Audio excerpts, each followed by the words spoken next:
معزز سامعین کرام، سب سے پہلے یہ سمجھ لو کہ اسلام میں مال کی اصل حقیقت کیا ہے۔ یہ مال ہمارا نہیں بلکہ اللہ کی امانت ہے، اور اس امانت میں اللہ نے محتاجوں کا حق رکھا ہے۔ اسی حق کا نام زکوٰۃ ہے۔ قرآن کریم بار بار ہمیں یاد دلاتا ہے وَأَقِيمُوا الصَّلَاةَ وَآتُوا الزَّكَاةَ، نماز قائم کرو اور زکوٰۃ ادا کرو۔ اسی لیے قرآن کریم میں نماز اور زکوٰۃ کو بار بار ایک ساتھ ذکر کیا گیا ہے، گویا ایمان کی عمارت میں یہ دونوں ستون ہیں۔ اللہ تبارک تعالیٰ فرماتے ہیں خُذْ مِنْ أَمْوَالِهِمْ صَدَقَةً تُطَهِّرُهُمْ وَتُزَكِّيهِمْ بِهَا، ان کے مالوں سے زکوٰۃ لے لیجئے تاکہ آپ اس کے ذریعے انہیں پاک کریں اور ان کو پاکیزہ بنائیں۔ یعنی زکوٰۃ صرف مال کو پاک نہیں کرتا بلکہ دل کو بھی پاک کرتا ہے، دل سے بخل نکال دیتا ہے اور دل میں رحمت پیدا کرتا ہے۔ اللہ تبارک تعالیٰ نے قرآن کریم میں فرمایا وَمَا أَنفَقْتُم مِّن شَيْءٍ فَهُوَ يُخْلِفُهُ، تم اللہ کے راستے میں جو بھی خرچ کرتے ہو اللہ اس کا بدل عطا فرماتا ہے۔ اسی لیے پیارے حبیب علیہ الصلوۃ نے فرمایا ما نقص مال من صدقہ، صدقہ دینے سے مال کم نہیں ہوتا۔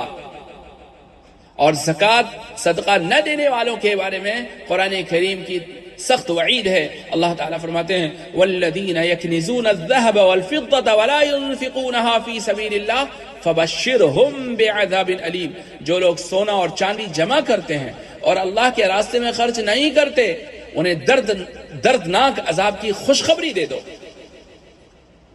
یوم یحمى علیہا فی نار جہنم فتکوی بها جباہہم وجنوبہم وظہورہم، قیامت کے دن اسی مال کو جہنم کی آگ میں تپایا جائے گا اور ان کی پیشانیوں، پہلوؤں اور پیٹھوں کو اس سے داغا جائے گا۔ پیارے حبیب علیہ الصلوۃ نے فرمایا من آتاہ اللہ مالا فلم یؤدی زکاتہ مثل له مالہ یوم القیامہ شجاعا اقرع، جس کو اللہ نے مال دیا اور اس نے اس کی زکوٰۃ ادا نہیں کی تو قیامت کے دن وہ مال گنجے سانپ کی شکل میں اس کے گلے میں لپٹا دیا جائے گا۔ پیارے حبیب علیہ السلام کے وصال کے بعد جب بعض لوگوں نے زکوٰۃ دینے سے انکار کیا تو خلیفہ اول سیدنا ابوبکر صدیق رضی اللہ عنہ کھڑے ہو گئے اور فرمایا واللہ لا اقاتلن من فرق بین الصلاۃ والزکاۃ، اللہ کی قسم جو نماز اور زکوٰۃ کے درمیان فرق کرے گا میں اس سے جنگ کروں گا۔ اور اسی موقع پر سیدنا ابوبکر صدیق رضی اللہ عنہ کا وہ مشہور جملہ تاریخ میں نے محفوظ کر دیا ہے اینقص الدین وانا حی، کیا دین میں کمی آ جائے، دین میں کمزوری آ جائے اور میں زندہ رہوں؟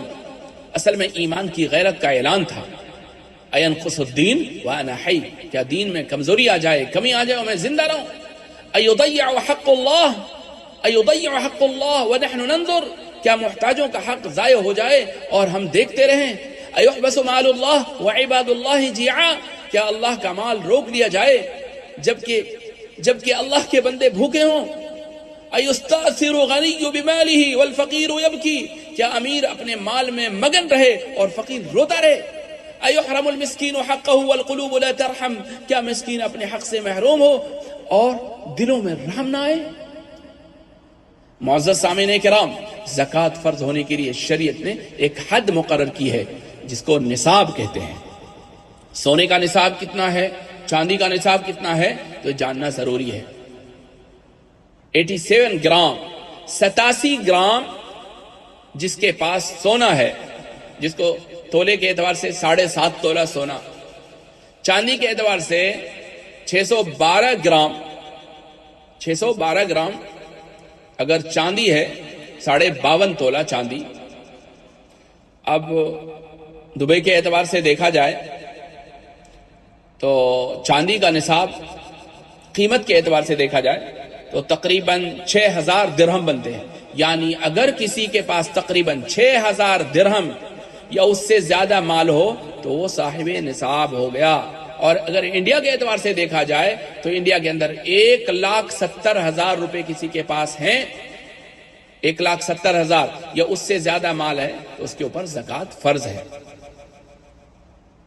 فرض کریں کسی آدمی کے پاس تقریباً 20,000 نقد ہے اور 10,000 کا سونا ہے اور کاروبار کا مال تقریباً 15,000، تو ٹوٹل کتنے ہو جائیں گے؟ 45,000، 45,000 ہو گئے۔ درہم. اگر اس پر قرض ہے، سمجھو 5,000 قرض ہے، تو 5,000 45 سے نکال دیا جائے گا، 40,000 بچ گئے. اب 40,000 میں زکوٰۃ کی مقدار کیا ہے؟ اس کو زکوٰۃ نکالنی ہے، کتنی زکوٰۃ نکالے گا؟ 1,000 تک زکوٰۃ نکالے گا، کیونکہ زکوٰۃ مال کا 40واں حصہ ہے. 40 میں 1 درہم، تو 40,000 میں 1,000 زکوٰۃ. اور زکوٰۃ دینے کے بے شمار فائدے ہیں. زکوٰۃ اگر آپ ادا کر دو گے، آپ نے اپنے مال کو پاک کر لیا. زکوٰۃ سے مال پاک ہو جاتا ہے، مال میں برکت ہوتی ہے، دل سے کنجوسی بخل ختم ہو جاتا ہے، اللہ کی رحمت اترتی ہے، محتاجوں کی مدد ہوتی ہے، معاشرے میں محبت پیدا ہوتی ہے، محبت پھیلتی ہے، دل میں سکون ملتا ہے، مصیبتیں ختم ہوتی ہیں، قیامت کے دن آسانی ملنے والی ہے انشاءاللہ. اللہ تبارک تعالیٰ ایسے لوگوں کے مال میں اضافہ فرماتے ہیں جو لوگ زکوٰۃ کو اپنے وقت پر ادا کر دیتے ہیں. زکوٰۃ یہ بھی اللہ کی بڑی توفیق ہے. خوش نصیب لوگ ہیں زکوٰۃ دینے والے، اللہ پر یقین رکھنے والے ہیں، اللہ پر کامل یقین رکھنے والے، اپنے مال کو اللہ کی امانت سمجھتے ہیں، محتاجوں کی تکلیف کو محسوس کرتے ہیں، اللہ کی رضا کو دنیا کے مال پر ترجیح دیتے ہیں، اور جب وہ زکوٰۃ ادا کرتے ہیں تو دل ہلکا ہو جاتا ہے، دل میں عجیب سکون ملتا ہے. لیکن یاد رکھو، زکوٰۃ صحیح جگہ پر لگانا. زکوٰۃ کا مال یہ اللہ کا مال ہے، اسے وہاں پہنچاؤ جہاں اس کا حقیقی مصرف ہے، حقیقی محتاجوں تک، یتیموں تک، بیواؤں تک، مقروضوں تک اور دین کے کاموں تک. جب زکوٰۃ صحیح جگہ پہنچتی ہے تو پورے معاشرے میں رحمت اور برکت پھیل جاتی ہے. دوستو، زکوٰۃ کو بوجھ نہیں سمجھنا، یہ اللہ کی بہت بڑی نعمت ہے. کتنے خوش نصیب ہیں وہ لوگ جو ہر سال خوشی کے ساتھ زکوٰۃ ادا کرتے ہیں. یاد رکھو، جس مال کی زکوٰۃ ادا ہو جائے وہ مال کبھی ضائع نہیں ہوتا، بلکہ وہ اللہ کی حفاظت میں آ جاتا ہے. اللہ تبارک تعالی ہمیں صحیح طریقے سے زکوٰۃ ادا کرنے کی توفیق عطا فرمائے اور ہمارے مالوں میں اللہ پاک برکت عطا فرمائے.